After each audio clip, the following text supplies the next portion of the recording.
Alright, so the next subject that I've got is I want to talk about this. I had made a script for this, I had made a whole video, but really I'm so busy that I'm probably not going to get all the editing done that I need to. But we're going to talk about Mamamax and fucking Plague Moth. Okay?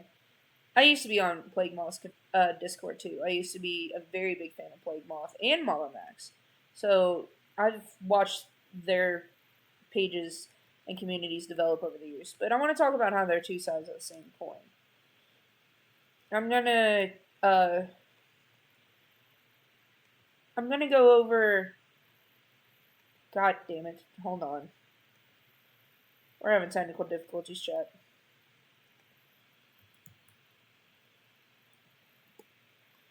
So Mamamax is a former predator hunter, quote unquote. Um, he lives in Texas. This is probably all news. Um, he used to do lolly hentai reviews, which is gross.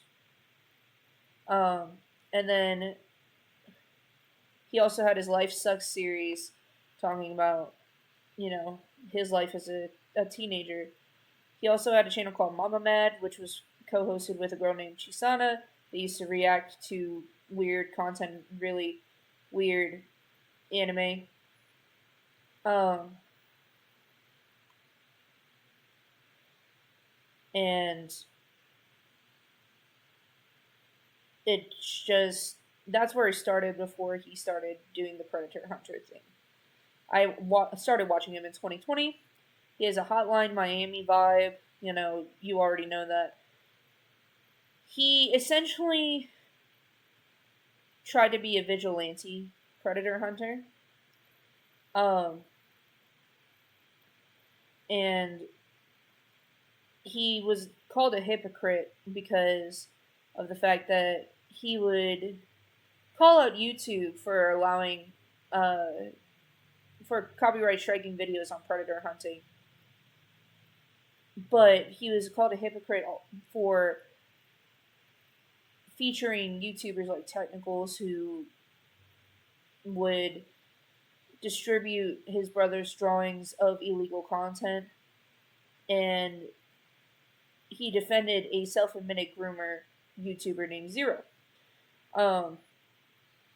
He was exposed as being a total fraud for starting this whole campaign on Camden Gerard Davis. Watch Mudahar's video for that because he was close friends with Max. He also he basically ruined one of his friends' lives by claiming he was a pedophile. Night Docs. Night Docs is a really good true crime commentary channel. Go check him out. He's great. Go check out Nexpo because he also was treating Nexpo like shit for criticizing him. Also, Mamamax is also called out for using ChatGPT as a legal advisor. And just there's a lot going on with that. Nicholas Diorio, Mudahar, and Papa Gut all have documentaries on Mamamax. And Max did try to sue Mudahar for calling him out and talking about it on YouTube. That never went anywhere. I'm not gonna lie to you. But Mudahar is trying to get research on the Camden Gerard Davis case and actually see if any of what has been said is real. Because there's more than one person who's come out, but he's trying to handle it in a proper way. Plague Moth, however, is a very similar YouTuber. He is he's in the Mondo Gore community like Cold Raven. He originally started content with video games, current events, calling out people in the Twitter map community, stuff like that. And then he started covering more morbid events in history like Ronnie McNutt, Christine Chubbuck, Haley Grace Phillips, and he covered the Disturbing Movies iceberg, but he also made his own Not Safe for Life iceberg. Okay. In 2023, he got into a huge fight with That Creepy Reading. And it was just a whole bunch of back and forth until Moth got so unhinged that he ultimately openly admitted he was a pedophile. There's several live streams, Cold Raven included, who have called him out. They're both, he and Max are both unable to return to YouTube. They're trying to, but the reason that I say they're two sides of the same coin is because they lied and manipulated their audience. They lied to and manipulated their audience. And they pretty much are hypocrites of the very thing that they are covering. There's very many similarities. And I'll put all the links to my research in the description because I have a shit ton of it. But I'm going to go ahead and go over one of these things. He also insinuated that Charlie Moist Critical was a pedophile. But I'm going to go ahead and play the Internet Anarchist video on Mamamax, and then I'll probably do a Turkey Tom video on Play Moth. Just so you kind of get their stories, and you'll kind of see similarities. About catching predators so that viewers support you on Patreon. You can watch mine back real good by supporting me on Patreon. Link in description. Or maybe, is it threatening and harassing other creators who didn't spread your message? But I am being the nicest I could be. I could literally cancel you, Charlie, and I choose not to. I'm the friggin' people hunter. Perhaps the better question is, how do you get away with it not once, but multiple times? Hi, I'm the Internet Anarchist. I create weekly YouTube documentaries, and today we'll be diving into the disturbing decisions that led one of YouTube's most respected predator hunters, Mamamax, to losing over 50,000 subscribers in January of 2024 alone, possibly. Also, I wanted to say he also has volunteered to 2 organizations in El Paso, Texas, that are he's supposed to be a legal, kind of like a caseworker for children who are going through sexual abuse. And there was a petition made to get him removed because of his history, and I know he got removed from Casa of El Paso. I don't know about the other one. If anybody could give me updates on that, that would be greatly appreciated. Ending his well-respected career on YouTube. I consider them a liar. He's a complete fraud. Dishonest, exploitative. He was deceiving everyone all along. Yeah, a lot of the commentary channels are mad because they were close friends with him. This game, you're not ready for it. Max's main channel, Mamamax, was created on the 26th of May 2016, with his first upload coming just 2 days later. However, judging from the comments, Max already had a dedicated fan base that loved him long before his channel existed, with comments reading, "We have missed you, Mama. Glad you're back. The king is back." The love and admiration towards Max only grew, as Max discussed themes of emotional distress in his Life Sucks series, which was meant to comfort viewers going through similar negative emotions. While there were light-hearted uploads like his Saving Game documentary series and his anime reviews, a majority of the subject matter on Max's channel was dark and edgy in nature, something that would only get worse with time. Edgy is an understatement. This man literally changed his name to Max Salvatore Striker. Salvatore means savior in Italian. 27th of March 2020, Max uploaded the video cartoonincorporated.mp4, which would go on to set the tone for his channel moving forwards. Today.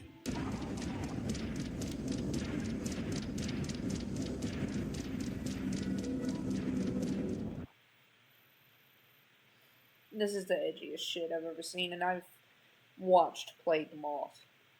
You and I are gonna hunt some. The upload featured Max documenting his journey through the dark recesses of YouTube in search of users with malicious intent towards children. At the time, The screenshot was from, like, Elsa Gate and shit like that.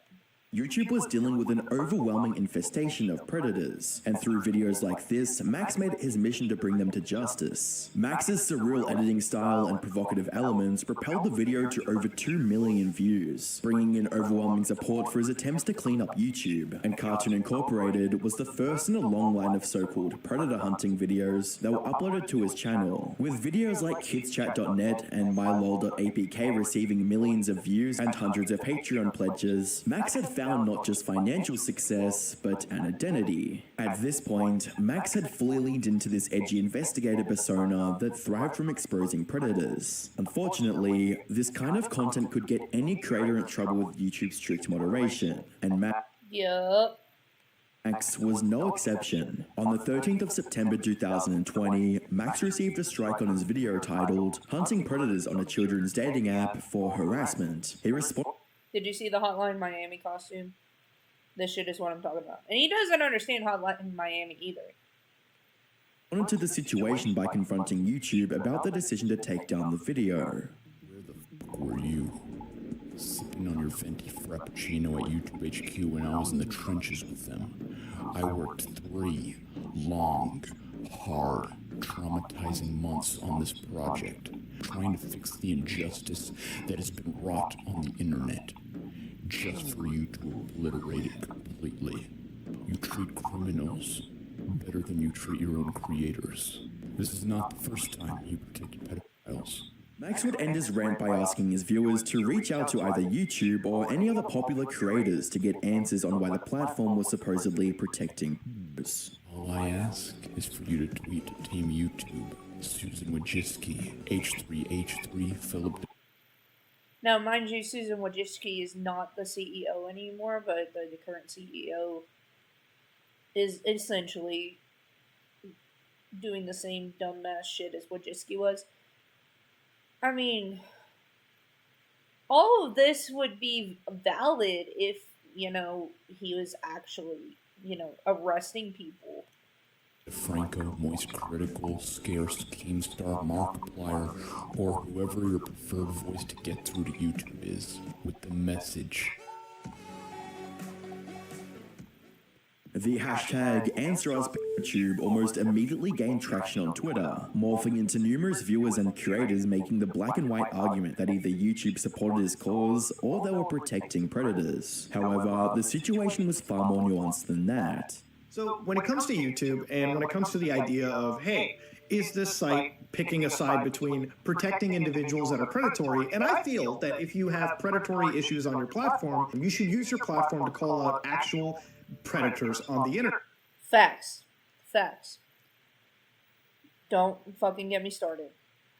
Again, this content, some of the people that are making it sometimes will go above and beyond with their storytelling or their coverage, where they may unintentionally violate something TOS related. They may reveal personal information. They may show some. And in that case, YouTube has to act in favor of a predator. At least that's what it appears to be. It's not that YouTube, I think, is assisting any predators. It's literally because the content that is uploaded may not have been checked or screened hard enough, and YouTube has had to enact its TOS on that content. The 27th of December 2021, Max had acquired a second strike, and with it came another campaign against YouTube. While the goal of eradicating predators on the platform was a noble one, the methods that Max employed were becoming increasingly more problematic. The video titled "PickASide.win" served as a catalyst for getting YouTube's attention, and while it seemed well-meaning at first, the conversation quickly shifted to Max accusing YouTube of some very horrible things. The first portion of the video was a compilation of various creators sharing complaints about moderation on the platform. In contrast, the second half of the video saw Max borderline demanding that popular creators like Charlie, Philip DeFranco, Ethan, and Cop's husband spread the hashtag. He even threatened Cop's husband to speak on the matter based on past personal issues. Corpse, I know you have nothing to do with this, But with all of your power, influence, and the favor you owe me, I just couldn't help myself. So, remember when you reached out after years of not speaking to me while I was at the hospital tending to my sick girlfriend, and you kept trying to rush me home to do you a huge favor, and then you threw me under the bus for something you did. So, how about you do me the fucking favor this time and talk about... Max, Corpse is terminally ill. He doesn't even really post content much anymore, other than occasional music. He's dying. And you are threatening him, man. That was one of the things that really pissed me off. something besides yourself for once. It will give you a good look. To top things off, Max directly accused YouTube of loving predators. And tonight, YouTube will choose: let die the pedophiles they love, or suffer the little children. And by the end of the night, I want Twitter to be a shitstorm. Max was already crossing the line to get his point across, and it was only a matter of time before someone called him out for it. On the 28th of December 2021, Tommy C went live to YouTube to give his reaction to Max's Pick a Side video, and within minutes he had already identified the major pitfalls that were going unnoticed. I have looked at it. I have also looked at the way it was presented, this sort of us or them mentality. And the only time you use an us or them type tactic is, in my experience, is so it's easier to cover up the flaws. Tommy went on to point out the fact that Max framed things as either you agree and support our cause or you're a predator, as well as stating that the campaign was more about Max and less about the children he claimed to protect. Before Tommy could fully go through the video, Max entered the stream chat and demanded that they entered a call. I just That informed is fucking Mamamax is interested in damn. talking, and he's in waiting call right now. Well, he's gonna have to wait because I'm going through this nightmare. And I said I've only skimmed some of it. I want to get a live reaction to this. This is the way it's being presented right here. Hey, Tommy, can you pause it real quick? Sure. Mamamax is in the chat trying to bait you to bring him on. He's saying, wish we could have talked like adults, man. Talk like adults. You didn't make a fucking video like a fucking adult. Don't give me this. You should have contacted me ahead of time. By the way, did we go through something like this last year? Your time's up. And you know what? You're going to wait until my show's done instead of you coming in here and throwing one red herring after another to trying to get away from the fact that this is slop. By the time I was done reacting to the video, Tommy was firmly in the opinion that Max was trying to use other creators to promote his guideline disputes with YouTube and use the veil of children vs predators to cover his intent. With that being said, one section of Max's video stood out to Tommy above all. Specifically, when Max used a clip of Tommy but never actually reached out to him to cover the story. So, again, I'm gonna have to upset all of my... I get it in here. Unbelievable. You know what? You know what that tells me? He didn't send me the fucking DM because he knew I would fucking see right through it. He knew I would expose him, and he figured putting me at the end, this is a threat. This is a fucking threat. When Max was questioned on the Half-Baked podcast about the objective of the hashtag Pick a Side movement, he immediately dodged the question. You used it to try to reach bigger YouTubers, but is any of this like, this is a way to make my channel go to the next level? No, I think my channel get taken down for making a video like this. Everyone's saying be careful, like don't let your channel get terminated. I want to see some progress, specifically with YouTube and us. Ultimately, Max had got everything he wanted. Pick a Side YouTube had taken over online discourse, his platform was flooded with new supporters, and YouTube provided him with a channel manager. However, that outcome led Max to believe two very destructive ideas. One, anyone that questioned him, his mission, or the methods he used was to be labeled a predator. And two, the quickest way to spread the message was to get other established creators to signal boost it. Nothing illustrates the first point. Yeah. God. The false accusations, just because they wouldn't respond immediately, is insane. Hello, Darth Makewisher. Thank you for joining. I'm sorry I didn't see you. Yeah, I don't have my headphones today. I did make a fair warning about that. So, it's just my laptop speakers right now. My boyfriend's at work and my headphones are in his car, so I don't have my usual setup today. My bad. It's gonna look like it's playing through my mouth for most of the stream. So my bad, brother or sister or lady or gentle them, whatever pronouns you use. But yeah, it's gonna look like it's playing through my mouth. So just a heads up on that. But yeah, the whole thing with Mamamax being so quick to label people as predators, it's fucked up. It really is. Plague Moth has done the same shit, labeling people as predators because of criticism. It is. I'm going over. I already covered Cold Raven and the Fluffy Pony situation. It'll be going up on my YouTube later. But right now I'm covering how Mamamax and Plague Moth are two sides of the same coin. Thank you for the follow. And I want to kind of talk about that some more in a second.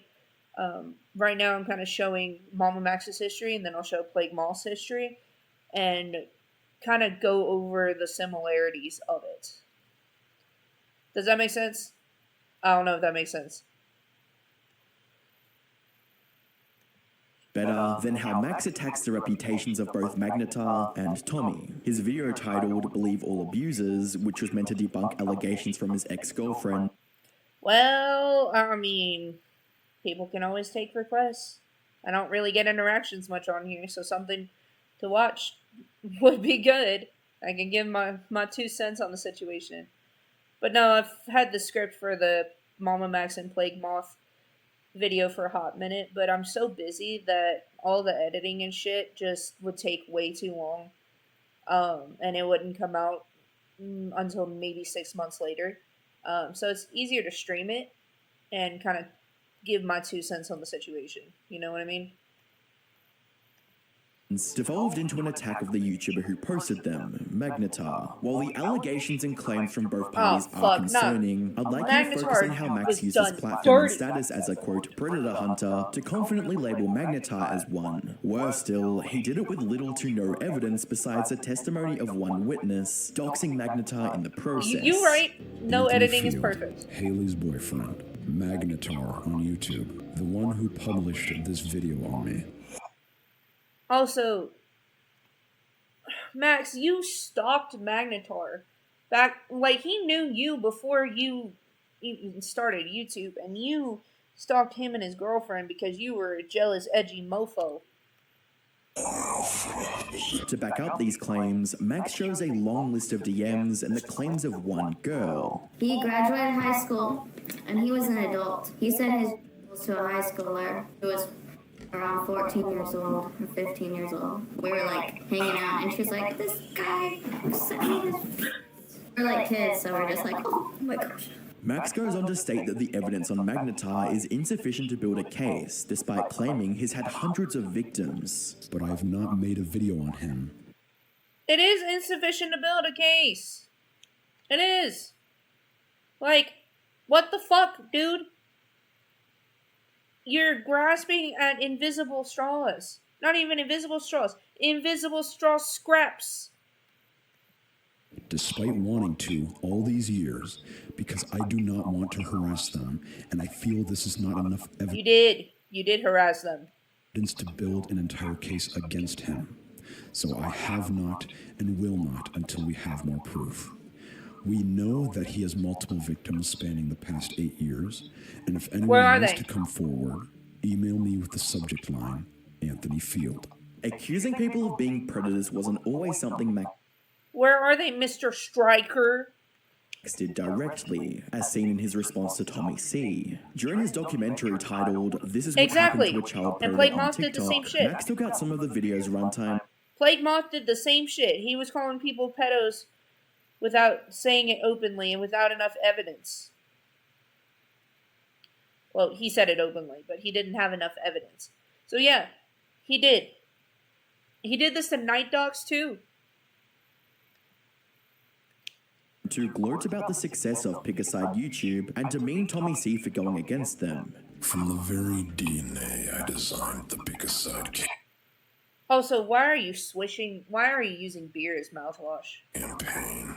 We impelled the mobs to howl our message into the high heavens, some with a bit more salt than others. While showing out-of-context clips of Tommy that made him look crazy, Max sprinkled in over 15 QR codes that contained messages meant to put down his opposition and imply they were a predator. These accusations wouldn't go unnoticed by Max's community, as both Tommy and Magnetar received ample harassment from them over the years. The power was already clouding Max's judgment, and if he deemed a message or case was worth sharing, then it was going to be shared by every creator he knew, whether they liked it or not. Sad.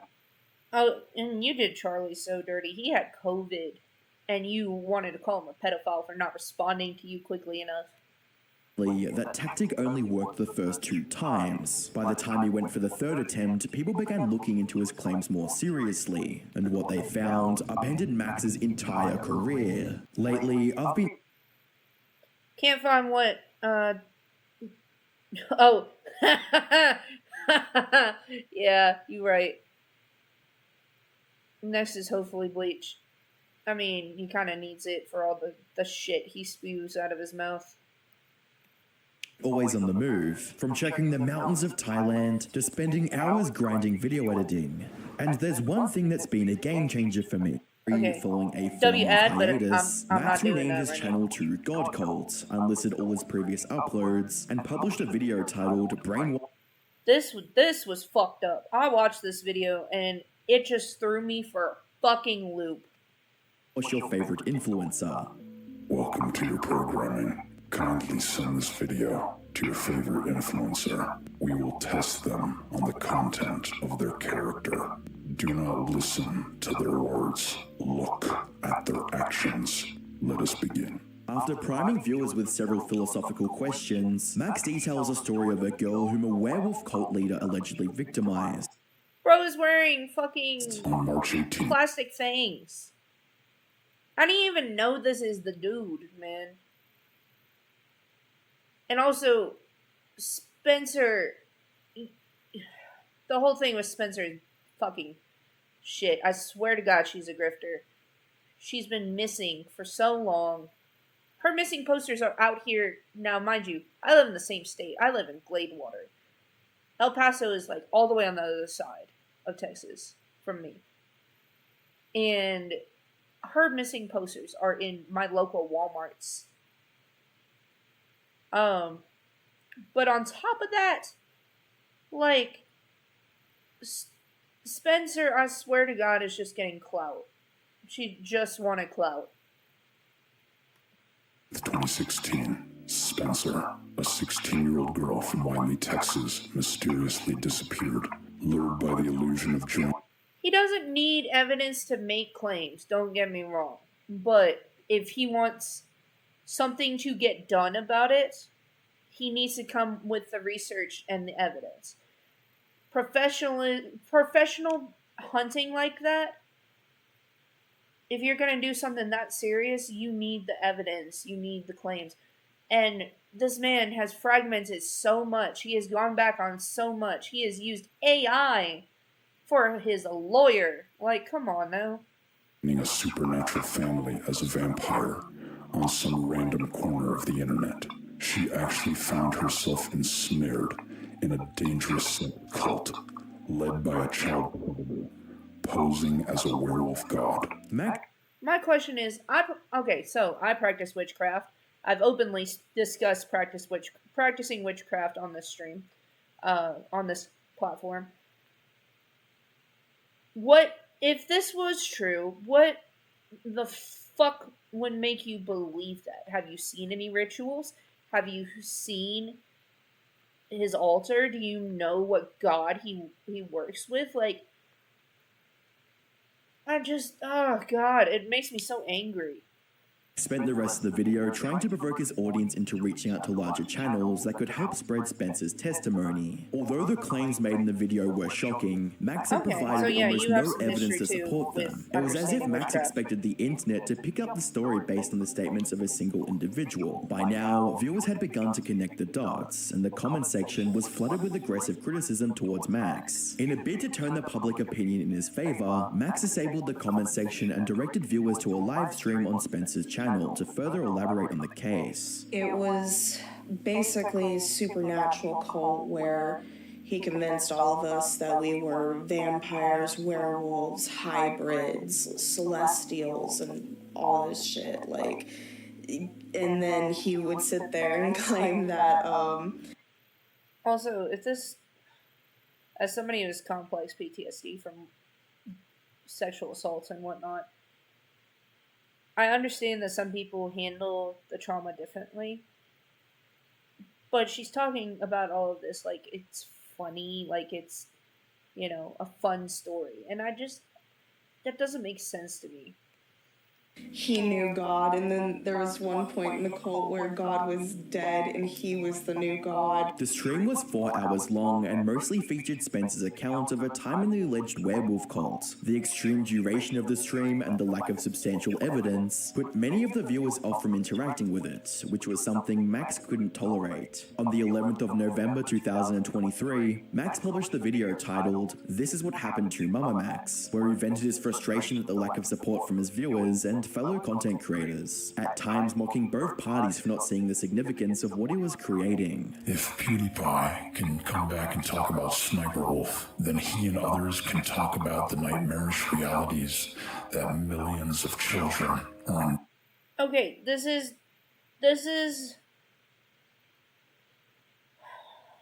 PewDiePie's content is wildly vast, and you are getting butthurt because they're not talking about this. But honestly, Max, like, people are aware. You don't have to fucking threaten to call them a predator. You don't have to threaten to cancel them. They're aware. This, like, everybody knows how rampant ditties are right now, okay? Everybody knows. Everybody's been knowing. Not everybody is going to cover that subject 24/7. Okay? It's traumatic. It's triggering for some people that have actually gone through it. During every day. Last week, I released a charity video in collaboration with the survivors of a destructive cult that has victimized hundreds of minors.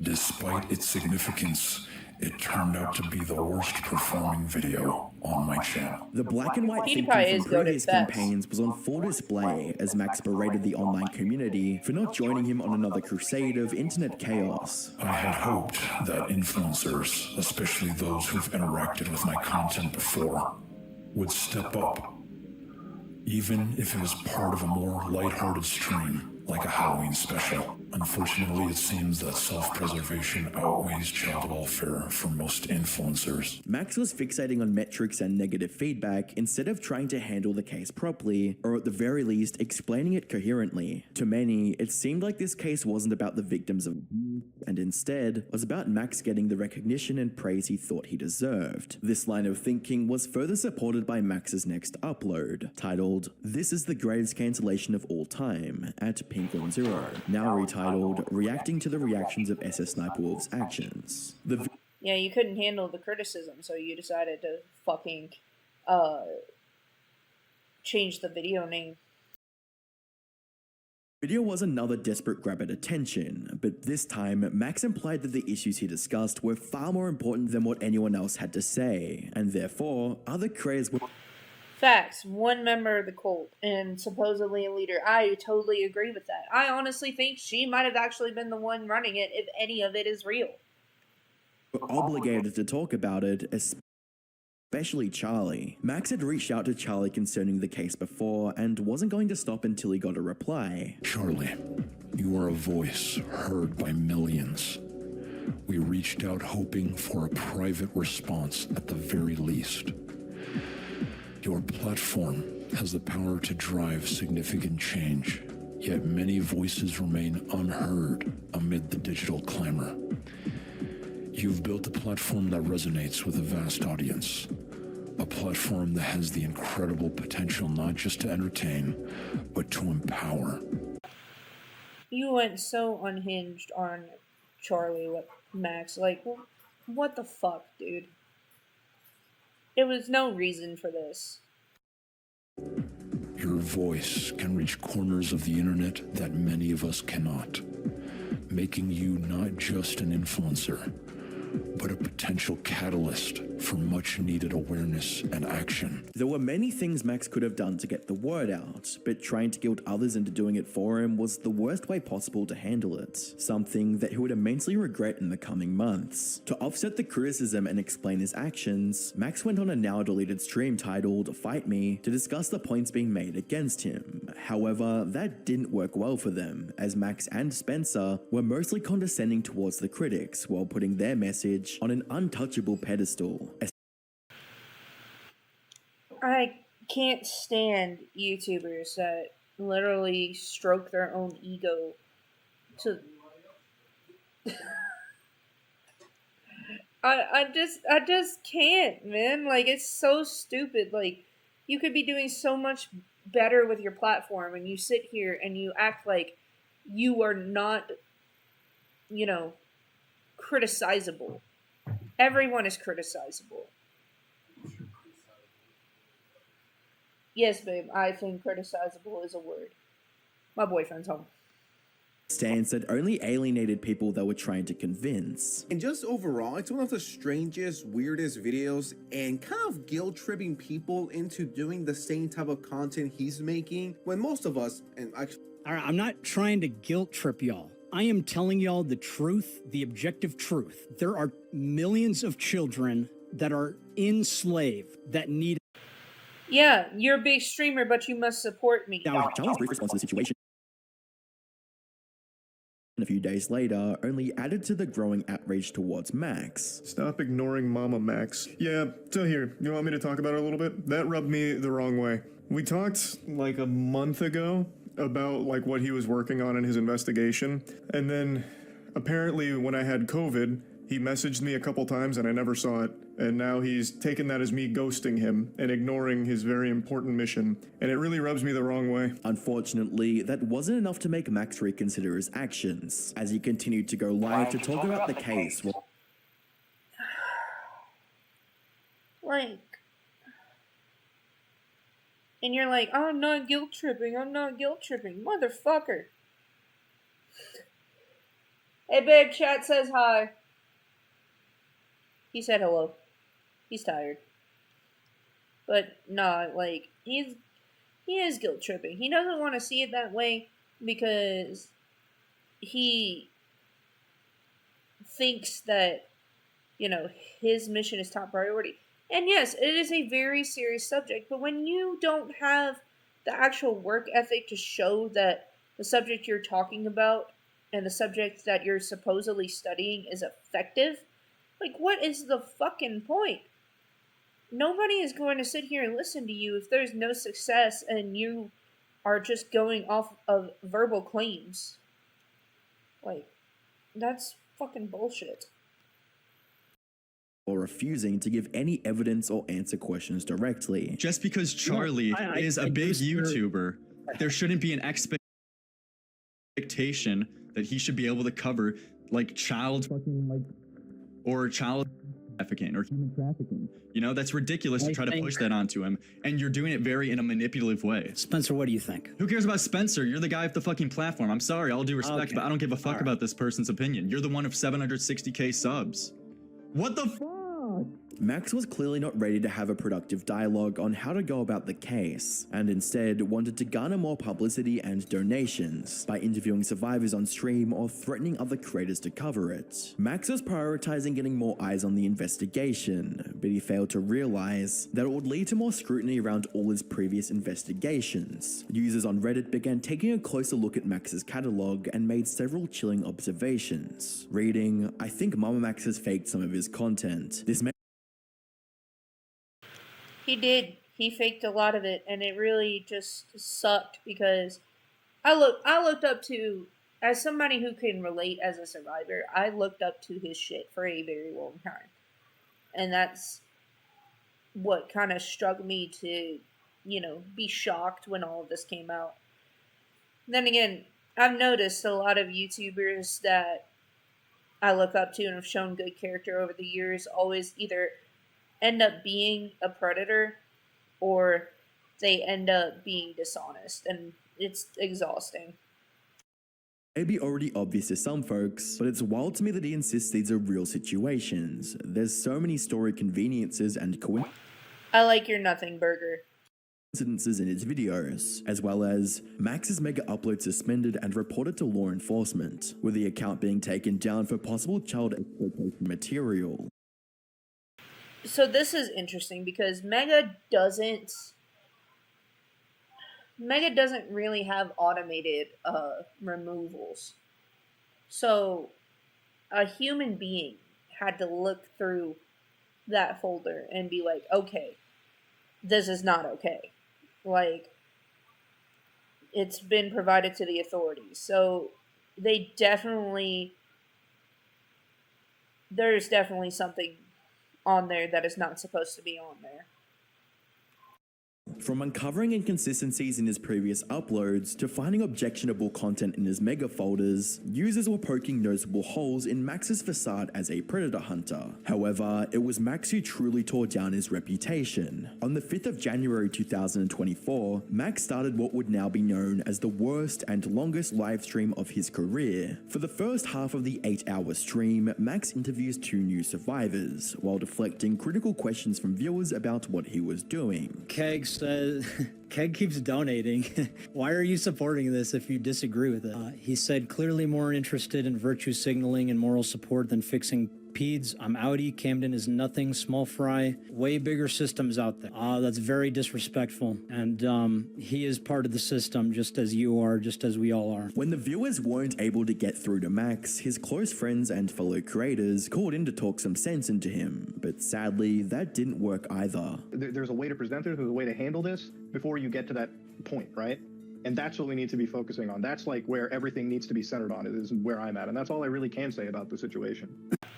Muda has a really good point, and his only reason I'm not showing his video is because it's an hour long, and I'm already making this one longer than it is. But there is a certain level of ethics that need to be followed.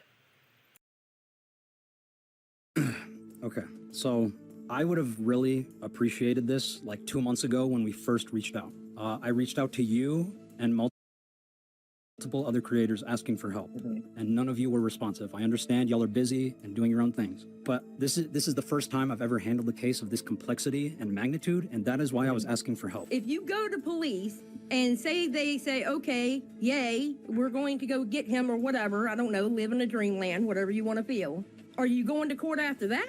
I'm unsure about the entire process. I think that's the job of the district attorney, but the survivors would likely appear as witnesses. Okay. What bothers me is your answer right there. You've been doing this for 5 years and you don't know how the process goes? To cover Facts. You've been doing this for 5 years and you are unsure about how to go through with it. his blunder, Max immediately made the stream private and threatened to flag channels that re-uploaded it, with a tweet from Lyrics reading, "Mamamax just threatened to flag my channel. Shortly after our debate last night, he DMs me at 2 AM, asking to censor/take down my stream because of a privacy complaint he has, and I complied." There is a lot of stress that goes into it, and there's a lot of stress towards the people that are watching this unfold too. There's a lot of stress towards the alleged survivors. Like, we don't even know everything that went on because he botched this so bad.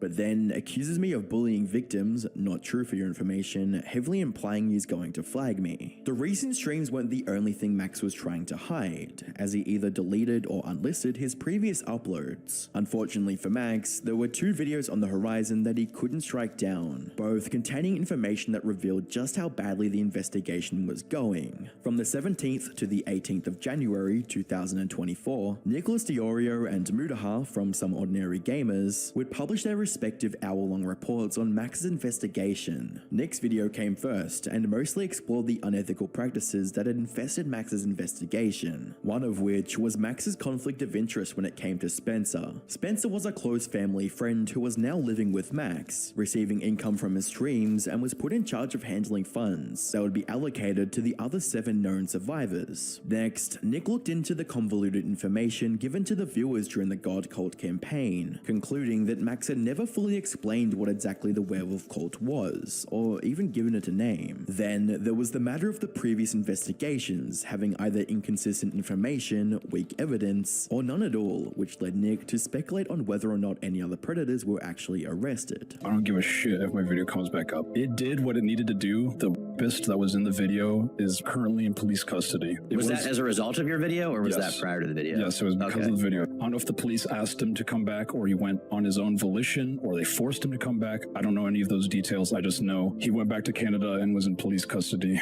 for a certain amount of time. Throughout the video, Nick included snippets from a Discord call between him, Muda, and Max, which showed Max's unwillingness to confront reality. Yeah, why are you putting it all on me? Because it's your case! One bringing it.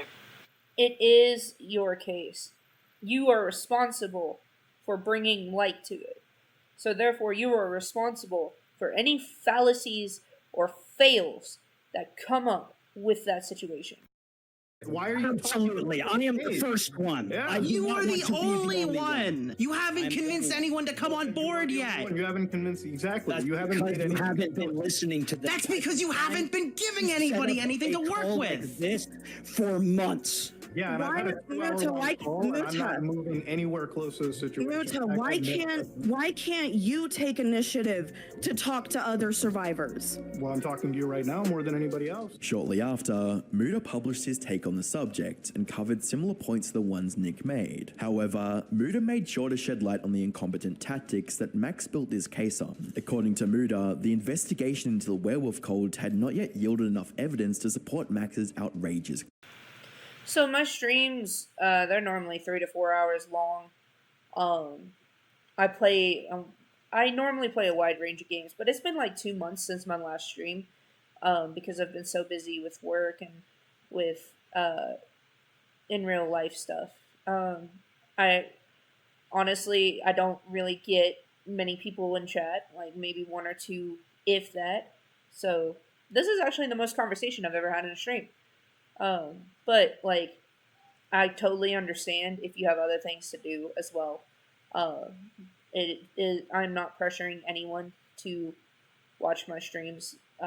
It's a hobby. It's not my job.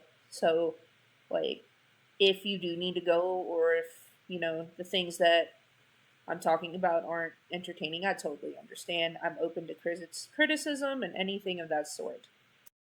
Claims. Remember, Max was accusing someone of serious crimes against hundreds of children, but only gave spoken word testimony to back those accusations. In the same video where he is discussing very serious allegations and very, very serious stories regarding victims, you can imagine why a lot of people are looking at this as him treating this as a joke. It's not a joke. This is serious. And in reality, what are people like Mr. Beast? What are people like PewDiePie going to do? What are you going to bring his kid into this? What, he's a father now, so he's not going to signal boost unsubstantiated claims? As his credibility faded away, Max was frantically trying to shift the narrative with his "I place accountability in my own hands" video. You'd expect the title and thumbnail to be followed by a straightforward apology from Max, but that wasn't what viewers got. Instead, they were treated to 15 minutes of Max. It's 15 minutes of fucking gaslighting, dude. It's 15 minutes of fucking gaslighting. Avoiding the mess that he had created. I've got people telling me just talk about the case and nothing else. I've got people telling me just address the criticisms. I've got people telling me just apologize. I feel like I'm being pulled in every which way, and no matter how hard I try, I cannot make everyone happy. People say, just wait for law enforcement to do something. But we've waited 7 years and they haven't done anything. So we decided to just go public with it and put eyes on him. And people wanted evidence, so we've been inviting people to our little server where we have the... Yeah, but you're not researching everything. Yeah, Mamamax is a lot like CoffeeZilla, honestly. Honestly, I totally agree with that.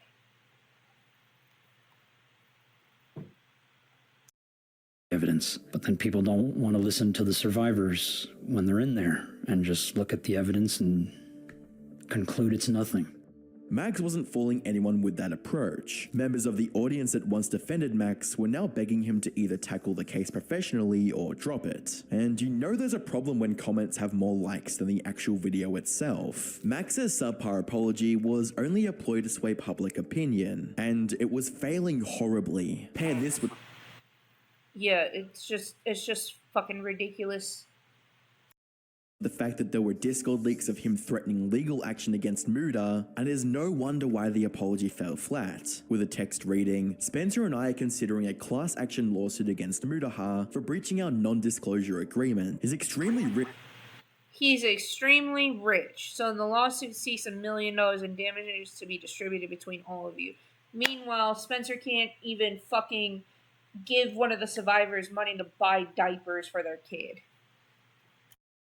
So the lawsuit seeks $1 million in damages to be distributed between you all. This goes on to show that Max's priorities weren't aligned with solving the case, but rather he was solely set on maximizing personal gain. From the 19th to the 21st... Yeah, survivors, quote unquote. I don't know if my hand tracking is going to show the quotes, but I'm doing the quotes. Of January 2024, Slug, Max's former editor, took to YouTube and Reddit to leak footage of Max saying what he truly thought about people like Charlie. I could literally cancel you, Charlie. I could literally cancel you. And I choose not to. It's true, though. It's the truth. Like, I'm the friggin' pedo hunter. Like... What? You are the friggin' bullshitter. Watching Max say things like this would lead anyone to the conclusion that he had lost his grip on reality, and assumed his status as, quote, gave him the power to cancel other creators, something that would only become more apparent. Around the time the leak from Slug went live, news broke that an anonymous Discord user had infiltrated Max's private investigation server, leaking all the evidence he was saving for the legal case. Apparently, they were able to enter the server by pretending to be a survivor, and were given full access after signing an NDA. What's really fucked up is that homeboy said, "Please don't report CSA to your parents." Those should be the first people you go to. Unless they're the ones who did it, obviously. I know you are dealing with a lot of harassment and going through a lot of stuff. Is it possible you could invite me to the Discord server where the other victims are? I want to share my story in a place where I can feel safe and not be doxxed or harassed. Yes, we can invite you. Thank you. Again, you have done so much for the victims. I'm blessed to have met you, and I hope Camden can finally face justice. For the safety of the server, may I please ask for your full name? My name is Max Stryker. It's a pleasure to meet you. They give a voice message and then say Jamie Fields, which is a fake name. But that's the only verification that Max has done to allow some random shitter in his Discord server to see all of the evidence. All you have to do is just play the part decently well, say that you were fucking abused and diddled by Camden, give a fake full name, and boom, you see all of the fucking evidence that he's protecting for the legal case, and then spreads it out to the internet to see. As you'd expect, Max was flagging videos that mentioned the leak to cover up this blunder. Mamamax. He's unhinged at this point. Okay, so we kind of know everything that's going on with this video. And I do want to say, like I said earlier when I first started talking about this specific subject, after Mamamax was kind of kicked off of YouTube by his friends and whatnot, he went on to try and volunteer in two child advocacy organizations in Texas. It was brought to people's attention. They signed a petition to get him removed, and he's no longer volunteering at those places. I don't know where he's working now. I personally don't care. I just want him to be... He can go find a job, just not a job that relates to what he used to do on YouTube, you know? Uh, but my whole thing with this video is to show that Mamamax is a major hypocrite, uh, and ultimately was a hypocrite for clout. He had the right idea, but he had the worst execution, and he would not listen to any sort of criticism whatsoever, which ultimately led to his downfall. Now, Plagued Moth is very similar. Money does move people, yeah. You got a point. You got a point. It, man, money does some weird shit to people, honestly. Alright, Plagued Moth. I'm gonna see if I can find the most recent video. The police talked to me about my channel. Yeah, they should have a long fucking time ago.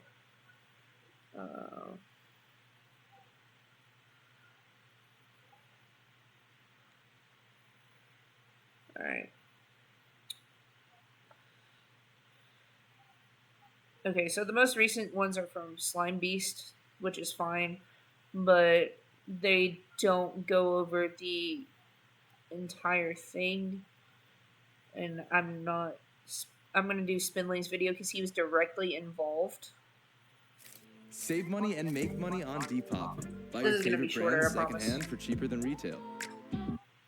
W ad, but no. I don't care, YouTube.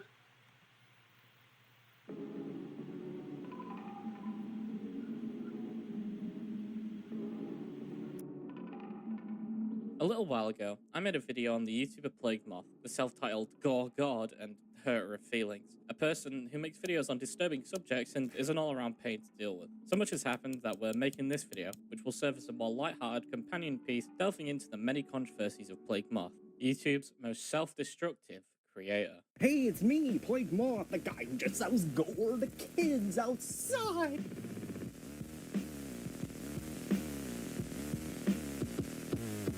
The uncensored stuff went away as it became problematic. He'll put up his defensive shields, like using his gender identity, or his family, or all of his stalkers, or what have you. I really hope that motherfucker loses his Patreon. I hope he loses his monetization. I really hope that someone or something happens to where he has to actually face some struggles in his life. Also, Moth, I'm gonna address you directly. You as a Satanist have put a lot of Satanists in even worse light because of the fact that you've worked with deities to get this channel, and you have done nothing but abuse that power. And as a Satanist, fuck you.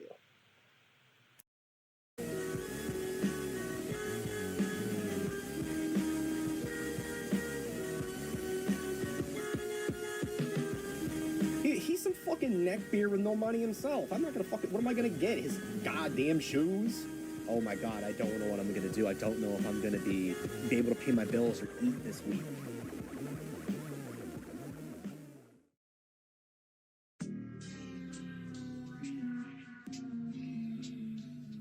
For those of you that didn't see my original video, let me fill you in. We have already covered how the content Moth makes is incredibly insensitive, as well as the fact that he'd gone out of his way to assassinate the character of and falsely accuse his detractors. This is often done by either calling an associate in the... Okay, so I do want to talk about this. His content is insensitive, but it's not about the material that's insensitive, it's the way he goes about it. And I think a lot of people, like, some people can say the same thing about other shop content creators, like Nick Crowley, Cold Raven even, but the way they handle it is a very different and much more professional mindset than Moth has ever done. With pedophiles, or just projecting and calling these people false accusers themselves. I inevitably ended up blocking him after some time and basically just trying to explain myself as he took out of context screenshot out of a Discord and really just tried to make a mess of things and smear me as a pedophile. This one. Moth, you have openly admitted to it when you were fighting with Cold Raven. So you have no room to talk. And also, I have some of those screenshots.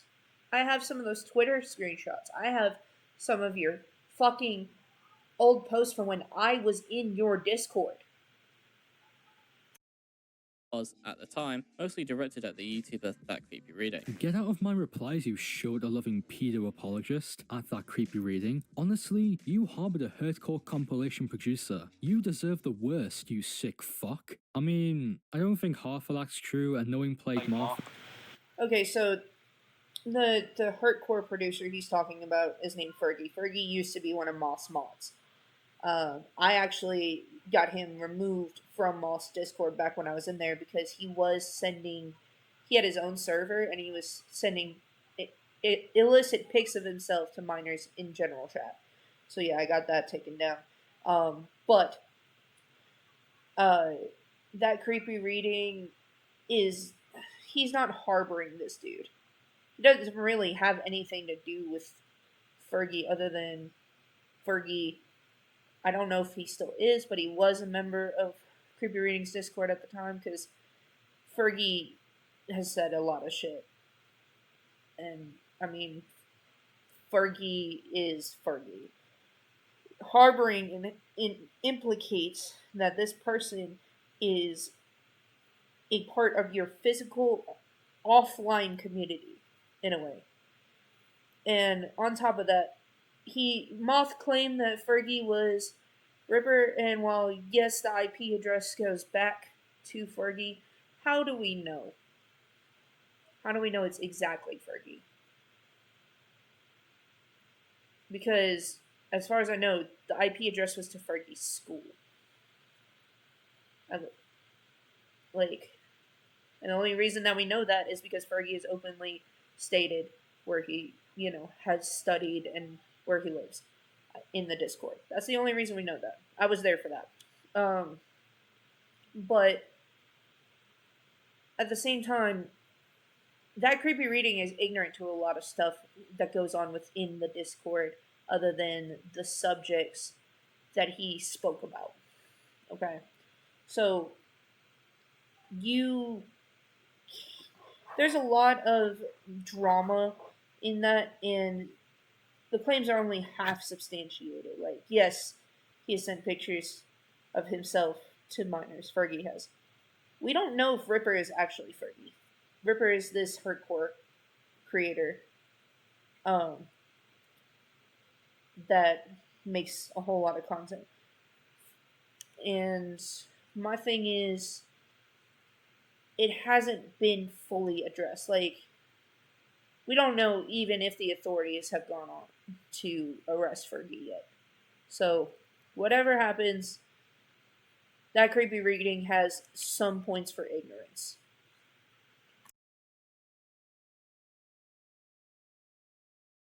We're not going to see any evidence for it, so it's like, why take this guy at face value? When Creepy himself had decided to...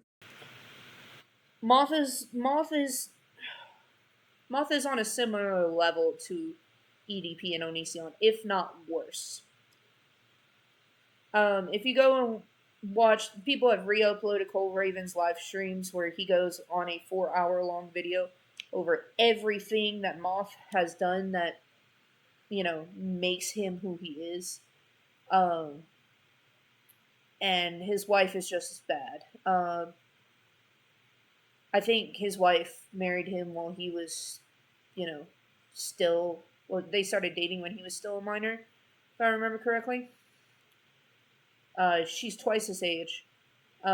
He is also admitted to distributing CSAM when he was in high school.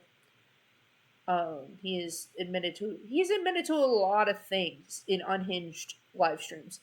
So if you want to know everything that he's done, I just recommend that you go watch Cold Raven's re-uploaded stream from one of his fans.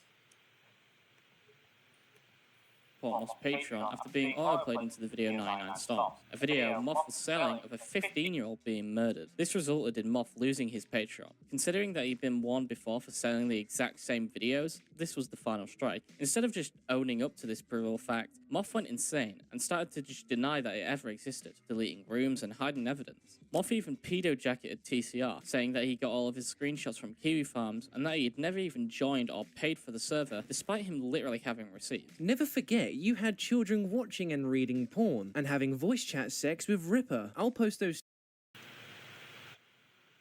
Yeah, no, this never happened. This never happened, by the way.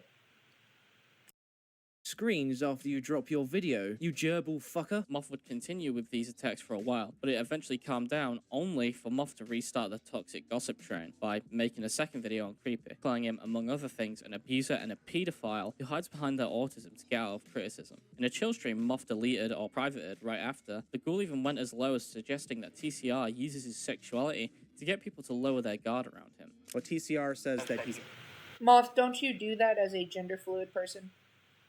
asexual, but he would have sex with somebody for them, which literally just translates to, well, I'm the nice guy, you don't have to worry about me approaching you sexually, but... This is why I decided to release my video, for upon releasing it, was already outdated due to Moth continuing to shoot himself in the uses his sexuality to get people to lower their guard around him. Well, TCR says that he's asexual, but he would have sex with somebody for them, which literally just translates to, well, I'm the nice guy, you don't have to worry about me approaching you sexually, but... This is... Facts, when being called a pedophile isn't the worst thing you're called. He's a lot worse than a pedophile. Like, that's just the nicest thing that he is, that Moth is. Where I decided to release my video, for upon releasing it, was already outdated due to Moth continuing to shoot himself in the foot with more and more drama. You can already tell how much we're going to have to go through today, so let's just see what people had to think about the video, shall we?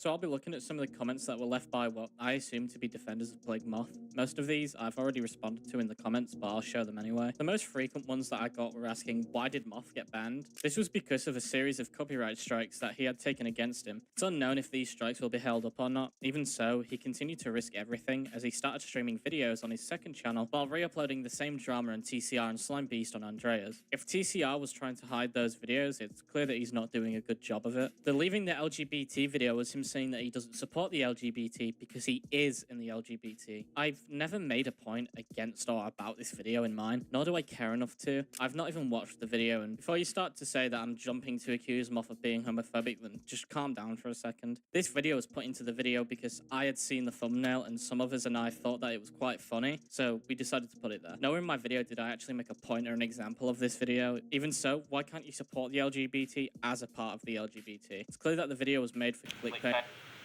Yeah, that was a very weird video that came out. I watched it when it dropped. It was so confusing. Designed to make people confused and angry. It's rage bait, but it's funny rage bait. Moth is trying to bring awareness to these videos and show respect to the victims. That might be true for some videos, however, the ones he was directly selling were not true. During the Funky Town video, Uncensored, he's laughing during one of the worst cartel videos ever made. On Twitter, he's literally asking for funny gore compilations. Even if... I was there for that. Yeah.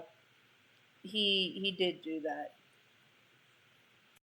Some of his videos are respectful. That's not true for the significant portion of them. I think the only people that actually believe that what Moth is doing is actually respectful are socially inept. The type of individual who thinks posting gore to get a jab at random people is funny. Oh, wait. If you read Moth's Twitter before it was nuked, you'd know that he has a complete lack of care for the victims. No sane person would say this about Junko. I'm sorry, Cox. My voice is fucked, but I'll try my best. Junko Futura can't box for shit. How can she handle blows to the stomach, but Goku easily stopped Caller's punch? So...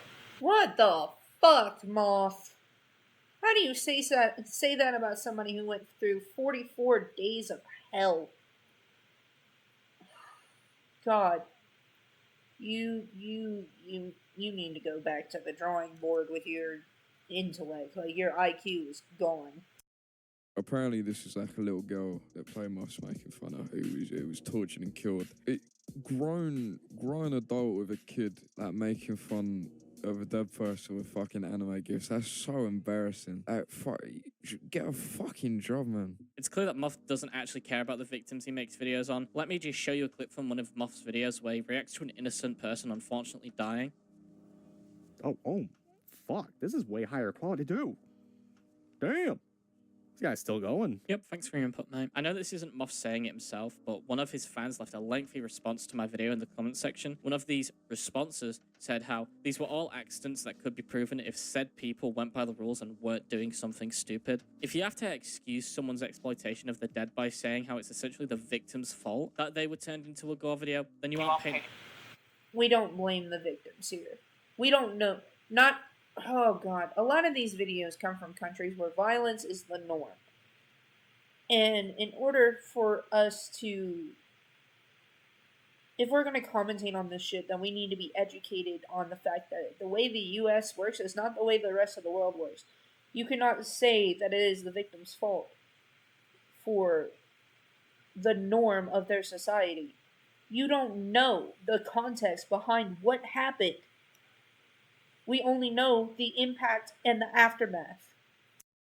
A very convincing argument. Also, most of what Moth covers are murders and gang executions, not accidents. Moth also likes to say shit like this, so what this fan's saying isn't actually that far from Facts. Moth's You think you know, self-entitlement. Even if you believe Moth is respectful, you have to concede that there are valid reasons why many people don't think he's respectful, or how on the outside looking in, it looks like he's being downright disrespectful. Not everyone can rationalize that they die for every penny as an acceptable way to talk about the victims of murders and executions. Now that we've gotten all those responses out of the way, let's get into what Moth actually had to say about it.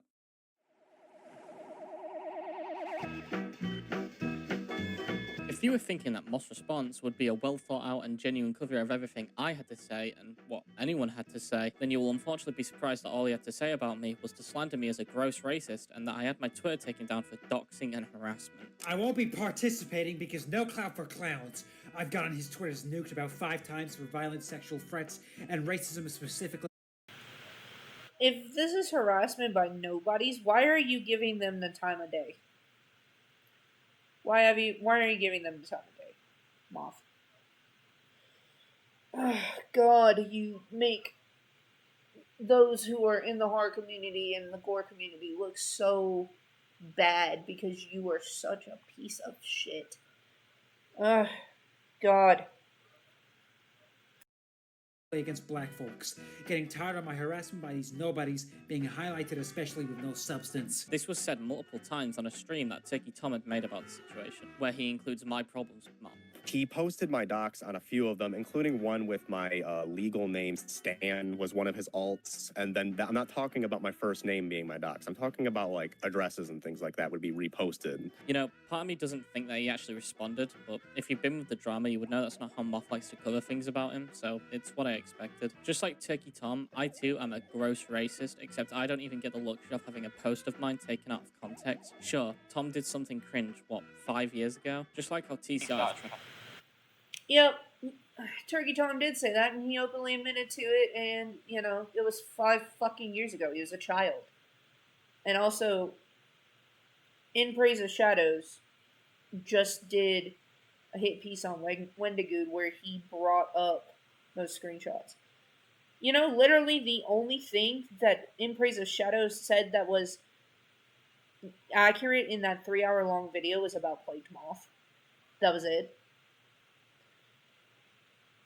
That he had an entire unhinged piece on Wendigoon, and even deleted 30 minutes of it, and it was still a 3-hour-long video of just nonsense. Transphobic because he thought Moth's skit of him wearing a dress was goofy, and how Lazy protects predators because she watched a video about Ripper. Point is, if you believe Moth, then these words racist, pedo, and transphobe basically have... Well, yeah, I worded that wrong.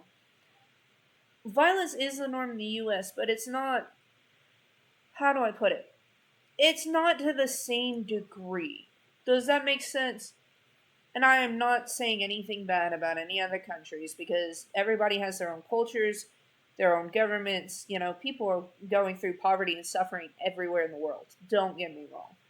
But we also have to think about the fact that violence here is not the same as violence in other places. We did contribute to the violence in other world countries a lot. The School of the Americas, our military, a lot of different things. But at the same time, we don't, like I said before, we don't know the context of these clips. We only know the impact and aftermath. And so to say that it is the victim's fault without that context it's fucking senseless. It's fucking brainless.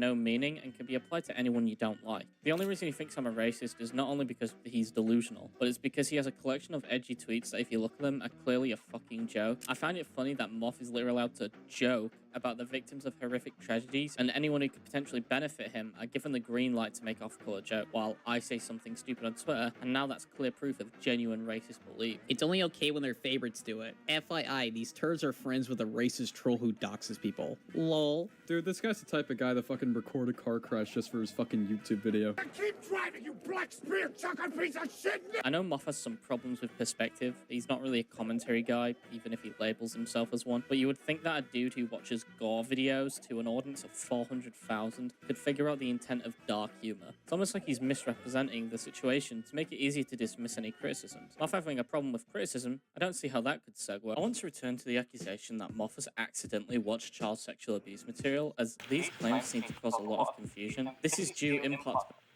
Yeah, this is where we'll get to a portion of the self-admitted stuff.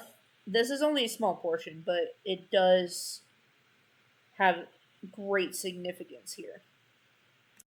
Both Moth's accusers and Moth himself intentionally or unintentionally muddying the waters. Of course, debunking all the myths that go along with Daisy's destruction, which... No, again, I'm just going to clarify that we are not going to view that. I have not viewed it. We're not going to download it. I don't know where to do that, and I don't want to do that, and I have not and will not do that. So I've put together this little section to make these allegations as easy to follow as possible. I do need to preface that this section will mention brief descriptions of CSA. If you're sensitive to mentions of CSAM or not in the right headspace to hear about these topics, please skip to the timestamp on screen. I also want to preface that these are allegations and should be treated as such. I'll just lay out the available evidence and let you, the audience, draw your own conclusions. There are allegations, but he has self-admitted so many times, it's not even funny anymore.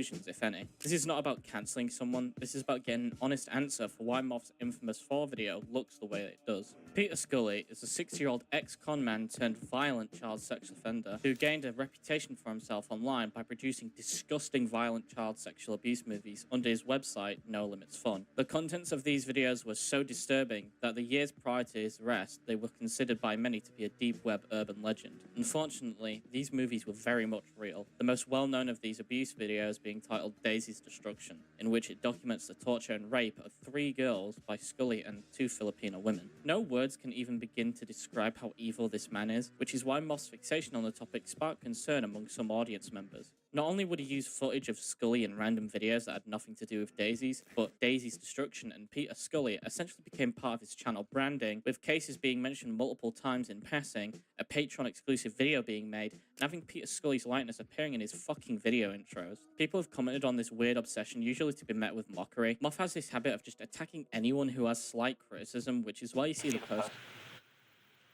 Honestly, yeah, you literally have an obsession with it, and I have even questioned it from time to time, because sure, it is, part of the shock content that you cover, but to continue to bring it up over and over and over, and then claim that, you know what you're talking about, but then also claim that you only accidentally, quote unquote, watched it, I don't believe you. Like we showed before. No, don't take that as me saying that Moth sympathizes with Peter Scully or has any form of connection to him, but it's incredibly weird that a guy who's admitted to accidentally watching one of the most... Facts. He literally gives out the evidence that will eventually lead to his downfall. Like, he literally self-incriminates. disgusting videos on the internet, has also made multiple videos on the same guy and topic. Like, what new is there to talk about? If he's correcting mistakes made in the past, then he messed up the details of something this horrifying. Going back to the topic of videos, this would be further put into question by a person only known as Slime Beast, is a creepypasta creator who has been incredibly involved with Moth due to his criticism of Moth's usage of Daisy's destruction for content. This first stemmed from Slime making a video on Moth, where he questions where Moth had gotten the footage for his infamous 4 video. The specific part called into question was how Moth could allegedly have had the uncensored trailer for Daisy's destruction. Now, this is where things get tricky because no, Moth did not have the trailer. He actually got it from a YouTube clip from the show 60 Minutes, but when he showed this, he linked the wrong video, so it did look weird to some people. But let me just state this again so that Moth can't say that I'm accusing him of things. He did not have the trailer for Daisy's destruction. But what is weird is the fact that there are differences between the clips that Moth uses in his trailer versus the 60 Minutes trailer. Most notably, the blurring on specific parts. Take for example here, where in the 60 Minutes trailer, something has clearly been blurred, but Moth's screenshot doesn't have that. This would cause reasonable concern, right? Well, Moth didn't think so, as he decided to go on his platforms to completely misconstrue what Slime Beast's claims actually were. Somehow, despite the audio literally never being mentioned, he thought it was an intelligent move to epically debunk the claims that the scream sound effects were stock, which, yeah, no shit, they were terrible stock sound effects. Literally no one was arguing this. What the actual fuck? Why Moth thought it was a great editorial decision to add audio. This just makes me sad. Jungle scream sound effects over censored child porn, we'll never know. But this is how Moth argues. He will never tackle the... Well, I'm glad I could educate you on some things. I've been in the Mondo community for a while. Obviously not as a content creator, but as a fan. I used to watch Moth. I did. I actually found him through Cold Raven. Now, mind you, everything that has come up, Cold Raven has called him out on some things, just like he did with EDP 445. So, Cold Raven is doing his part to keep predatory content creators out of the community. He's not a pedo hunter, but he calls people out on their bullshit. Claim head on, but instead move the goalpost to make it appear as the argument's being debunked. When this flawless debater trick fails, he is sure to fall back on his old reliable. Call your detractors a pedophile. She is very clearly a fucking minor. At the time when you favorited the other images, this girl was 15 years old. You were 26 years old, Christopher. Why were you saving those images? No, not until I'm ready. Christopher, why were you saving images of a 15-year-old girl? What were these posts, you may ask? Yeah, I hope I'm not the only one who doesn't think that these even remotely look like a child. It's no surprise that Moth would completely interpret what these images actually are. I guess the amount of gore of children he's seen has messed with his mind so much that he can only see CP and gore from now on. This all culminated with the majority of viewers seeing Moth as a person who would go to Slime Beast almost every day to call him some of the most disgusting shit. But if calling your critics pedophiles won't work, then Moth has something else up his sleeve. If all else fails, Moth's final plan to shut up critics is to just take their platform. Yeah, Moth will try to deplatform you for the smallest shit, and it won't even be what is actually being criticized. That's the thing with Moth. He literally is insane. Moth has a repeat pattern of trying to remove his detractors by any means necessary, myself included. Ever wonder why it seems like every few weeks I announce a new Twitter account? Long story short, Moth and his wife Andrea stalk my tweets, screenshotting them literally minutes after they've been posted, report me, and then brag when my accounts are inevitably shut down. It's ironic how Moth constantly talks down to critics when they are all but nobodies, but has spent months trying to shut me up. Recently, as of writing this script, Moth has upped his silencing tactics against me by outright calling me a doxer and harasser. Extraordinary claims require extraordinary evidence. Let's see what recipes Moth has. Oh, it's the exact same edgy jokes he called me out for months ago. Oh look, he's responding to people asking for evidence. Let's see what I has to say. He's calling them orbiters, and replies and saying that they aren't worth his time. Fantastic. To conclude, Moth has proven without a shadow of a doubt that I'm a serial doxer. Even if this whole video didn't sway you to believe Moth is a malicious actor, this point likely will. On July 28th, Moth filed a DMCA complaint against my previous video on him. Anyone who has seen my video, even if you disagree with my arguments, could easily determine that it's cut and dry fair use. So obviously fair use that YouTube, who isn't usually known for making good decisions, sided with me and and didn't even bother to remove the video. Hello, thank you for your message. However, we remain concerned that your copyright notification is not valid for some or all the videos identified in your notification. As a result, the content will remain live on YouTube. Sincerely. See, for once, YouTube actually did something right.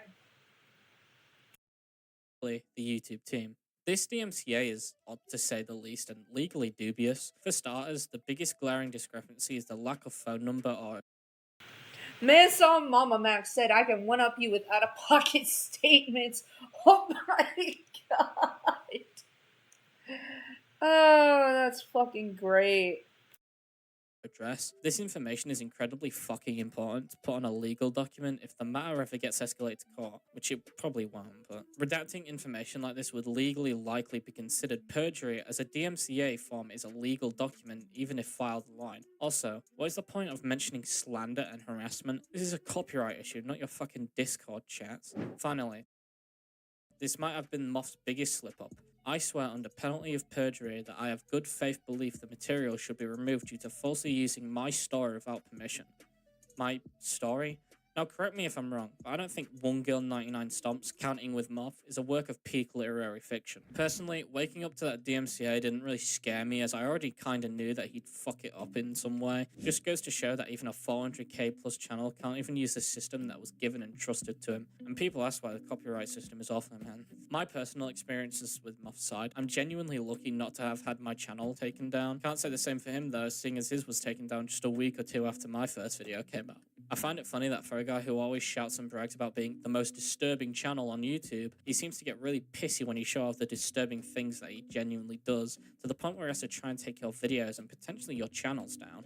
Keep in mind, this is a repeat behavior and he's most likely going to do it again to some smaller YouTuber who might be... He will.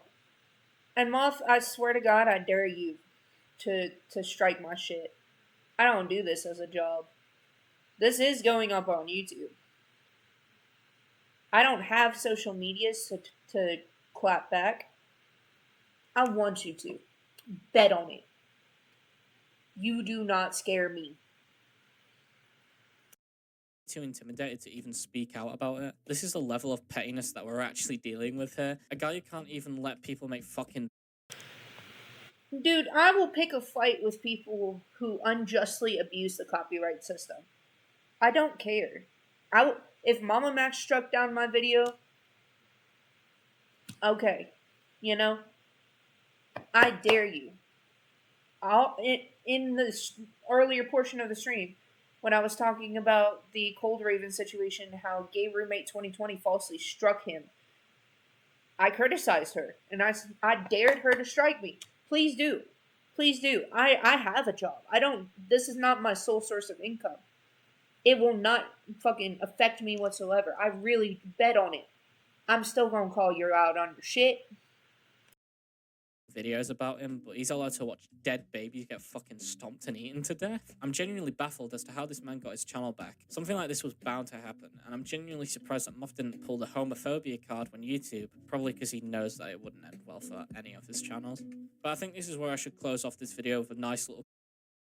I know he doesn't care about the small guys, but that's kind of why I'm saying that, because they will eventually care about the small guys when the big guys stop giving a shit about them, and then they'll still go on their unhinged tirades towards the smaller creators. I am a tiny creator, one of the tiniest VTubers, I think, and honestly, please do it. Give me something to talk about. Give me content. I dare you. I dare you, Moth, Gay Roommate. Do it. I'm not scared. And on top of that, like, I'm doing this to spread awareness. I'm not doing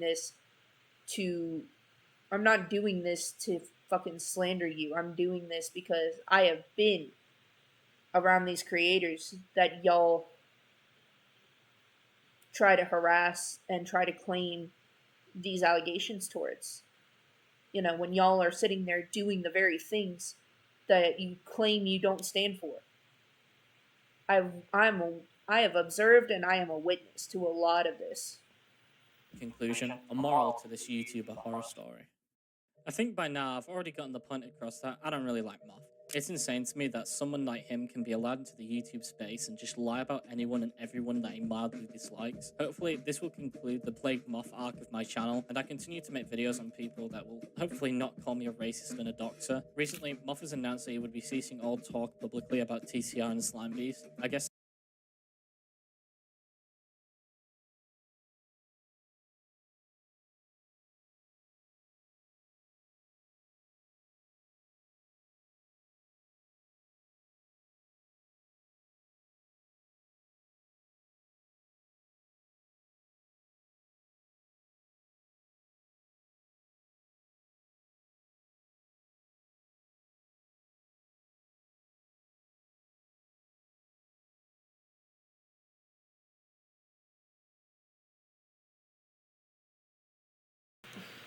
Okay, sorry, I accidentally turned off my mic. So now I'm gonna go ahead and talk about Moth's current status. He's homeless. CPS has been called. um, and he's trying to come back to YouTube to make more content. I think when I looked him up, I saw a couple videos that he made. But the damage has already been done.